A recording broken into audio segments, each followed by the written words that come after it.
23 سپتامبر президенти ҷумҳурии Тоҷикистон пешвои миллат муҳтарам Эмомалӣ Раҳмон дар шаҳри Нью-Йорк бо дабири кулли Созмони ҷаҳонии обу ҳавосанҷӣ хонум Селеста Сауло мулоқот намуданд.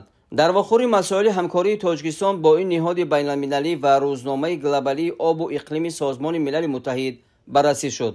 президенти кишвар муҳтарам Эмомалӣ Раҳмон дар оғоз аз ташаббусҳои глобалии Тоҷикистон дар доираи раванди оби Душанбе ёдовар шуда изҳор доштанд, ки дар ин замина мо ба ҳамкорӣ бо Созмони ҷаҳонии обу ҳавосанҷӣ ки чандин даҳсолаҳо идома дорад аҳамияти хос медиҳем.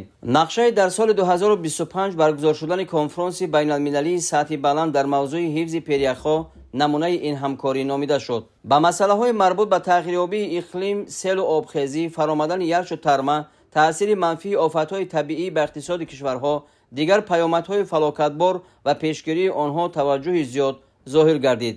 таҳкими минбаъда иқтидори техникии агентии обу ҳавосанҷии Тоҷикистон, баландбардоштани сатҳи касбии кормандони он ва омода кардани мутахассисони ҷавон махсусан дар соҳаи обу ҳавосанҷӣ, иқлимшиносӣ ва гидрология самти муҳиму судманди ҳамкорӣ бо Созмони ҷаҳонии обу ҳавосанҷӣ арзёбӣ шуд. ҳамчунин оид ба дигар масоили мавриди таваҷҷӯҳи дуҷониб гуфтугӯи судманд сурат гирифт.